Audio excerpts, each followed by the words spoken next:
Good morning students, कैसे हैं आप? बेटा आज हम पढ़ेंगे जिला प्राथमिक शिक्षा कार्यक्रम डिस्ट्रिक्ट प्राइमरी एजुकेशन प्रोग्राम, जिसे हम संक्षिप्त में DPEP भी कहते हैं।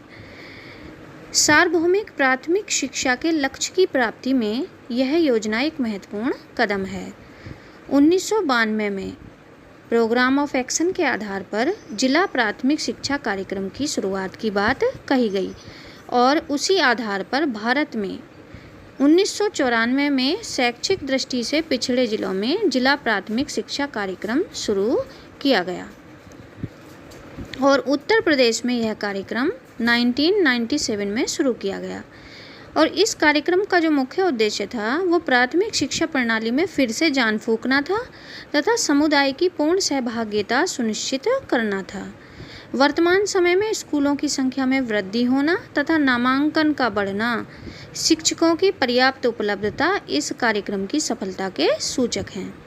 इस परियोजना के 3 प्रमुख पक्ष हैं: भवन तथा शैक्षिक संस्था को सुदृढ़ करना, गुणवत्ता को सुनिश्चित करना और प्राथमिक शिक्षा तक पहुंच का विस्तार करना। तो चलिए अब विस्तार से पढ़ते हैं हम DPEP प्रोग्राम। जिला प्राथमिक शिक्षा कार्यक्रम संशोधित राष्ट्रीय शिक्षा नीति 1992, जैसा कि मैंने अभी थोड़ी देर पहले आपको बताया था कि प्रोग्राम ऑफ एक्शन 1992 के अनुसरण में शिक्षा को सर्वसुलभ बनाने के उद्देश्य से जिला प्राथमिक शिक्षा कार्यक्रम 1994 में शुरू किया गया और इस कार्यक्रम को विश्व बैंक की वित्तीय सहायता प्राप्त हुई। DPEP का जो लक्ष्य है वो सभी को शिक्षा दिलाना, बच्चों को स्कूल में बनाए रखना, शिक्षा के स्तर में सुधार करना तथा समाज के विभिन्न वर्गों में असमानता कम करके साथ साथ काम करना सिखाना था। यह कार्यक्रम जनपद विशेष का कार्यक्रम था, अर्थात ये जो योजना है वो डिस्ट्रिक्ट लेवल पे है, जैसा कि इसके नाम से ही दिखाई दे रहा है ऊपर, डिस्ट्रिक्ट प्राइमरी एजुकेशन प्रोग्राम। तो यह जो है ये कार्यक्रम जनपद विशेष का कार्यक्रम था। जिला प्राथमिक शिक्षा कार्यक्रम 3 चरणों में संपादित हुआ। पहले चरण में देश के 7 राज्यों के 42 जनपदों में ये संचालित किया गया और जिन राज्यों में शुरुआत की गई इसकी वो राज्य थे मध्य प्रदेश, असम, हरियाणा, महाराष्ट्र, कर्नाटक, तमिलनाडु तथा केरल। DPEP के जो द्वितीय चरण था उसमें उत्तर प्रदेश तथा कार्यक्रम में पहले से भाग ले रहे 7 राज्यों के 50 से 60 जनपदों के कार्यक्रम का इसमें विस्तार किया गया। तो जो उत्तर प्रदेश में DPEP योजना शुरू की गई वो 1997 में शुरू की गई। 1997 में उत्तर प्रदेश में ये योजना शुरू की गई। इसके अतिरिक्त 3 अन्य राज्यों जैसे गुजरात, हिमाचल प्रदेश और उड़ीसा में भी इस कार्यक्रम का विस्तार किया गया। बेटा अब बात करते हैं DPEP के उद्देश्यों की प्राप्ति हेतु प्रमुख रणनीतियाँ जो अपनाई गई उनके विषय में। इसमें योजना निर्माण तथा क्रियान्वयन में निचले स्तर तक की सहभागिता को शामिल करने की बात की गई, अर्थात जिले स्तर से लेकर जो आपका ग्राम पंचायत स्तर है उस तक हम सभी उनको लेंगे एस्पेक्ट्स को, और योजना निर्माण में और उनके क्रियान्वयन में उन सबकी सहभागिता होनी अत्यंत आवश्यक है। दूसरे, इसमें बालिका शिक्षा को विशेष महत्व दिया गया और विद्यालय की प्रभावकारिता बढ़ाने पर भी बल दिया गया कि हम किस तरह से अपने स्कूलों को इफ़ेक्टिव बनाएं जिससे कि बच्चे उनके साथ उनके प्रति आकर्षित हों और अपनी शिक्षा से जुड़ सकें। साथ ही इसमें वैकल्पिक शिक्षा जो चल रही थी उसके सुदृढ़ीकरण कि वो और स्ट्रॉन्ग हो, जो हमारी वैकल्पिक शिक्षा है उसके सुदृढ़ीकरण पर भी इसमें बल दिया गया। साथ ही इसमें सामुदायिक सहयोग तथा समानता पर बल देने की बात कही गई। इसमें कहा गया कि हमें अपनी एजुकेशन को अच्छा बनाने के लिए समुदाय से जोड़ना होगा, सामुदायिक सहयोग लेना होगा तथा साथ ही साथ लड़के और लड़कियां दोनों की शिक्षा पर बल देना होगा। इसमें हम बालिकाओं की शिक्षा को विशेष महत्व देंगे, साथ ही समानता पर बल भी देंगे। इस कार्यक्रम का जो मुख्य उद्देश्यों में एक उद्देश्य ये भी रहा कि अध्यापक दक्षता में वृद्धि करना। जो टीचर हैं उन्हें अच्छे से ट्रेनिंग दी जाए, उनके अंदर दक्षता और कौशल विकसित हों जिससे कि बहुत अच्छे से पढ़ाएं और बच्चे पढ़ाई के प्रति आनंद ले सकें। तो अध्यापक दक्षता में वृद्धि करना इसकी प्रमुख उद्देश्यों में थी और इनके लिए ही रणनीतियाँ अपनाई।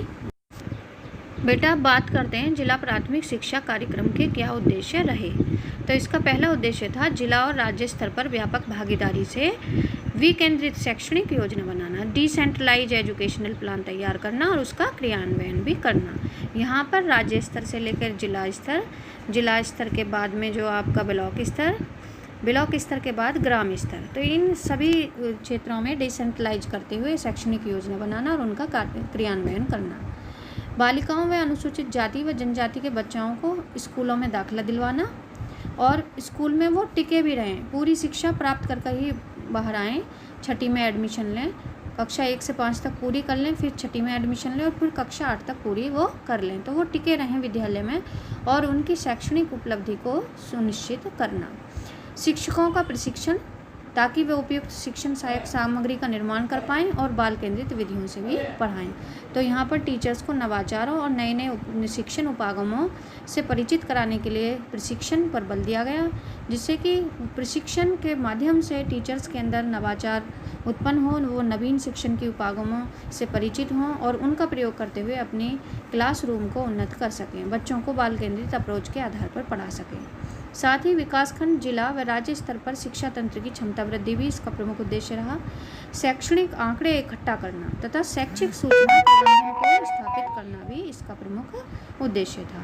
प्राथमिक शिक्षा प्रणाली में फिर से जान फूंकना, अर्थात प्राथमिक शिक्षा प्रणाली को फिर से जागृत करना, उसके अंदर गुणवत्ता को भरना, इंफ्रास्ट्रक्चर में भी सुधार करना। साथ ही प्राथमिक शिक्षा प्रणाली में सर्वव्यापीकरण का जो लक्ष्य था उसको पूरा करना, अर्थात 6 से 14 साल तक के सभी 100% बच्चे स्कूल में नामांकन कराएं, अपना स्कूल में वो रुके रहें और पूरी पढ़ाई करने के बाद ही वो विद्यालय छोड़ें और 100% सफल वो हो सकें। तो ये सब उसके कार्यक्रमों के उद्देश्यों में शामिल रहे। तो बेटा इस प्रकार हम कह सकते हैं कि जो जिला प्राथमिक शिक्षा कार्यक्रम है उसका लक्ष्य सभी को शिक्षा दिलाना, अर्थात शिक्षा का यूनिवर्सलाइजेशन करना, बच्चों को स्कूल में बनाए रखना, शिक्षा के स्तर में सुधार करना और समाज के विभिन्न वर्गों में असमानता कम कर साथ साथ काम करना सिखाना। इसमें जिले को योजना की इकाई मानते हुए क्षेत्र विशेष दृष्टिकोण अपनाया जाता है और इस कार्यक्रम का मुख्य लक्ष्य समुदाय की पूर्ण सहभागिता सुनिश्चित करते हुए स्थानीय परिस्थितियों के प्रति संवेदनशीलता और प्रासंगिकता बनाए रखना है। यह प्राथमिक शिक्षा के क्षेत्र में योजना प्रबंधन और व्यावसायिक सहायता हेतु राज्य एवं राज्य संस्थानों तथा संगठनों की क्षमता में भी वृद्धि पर अपना काम करता है।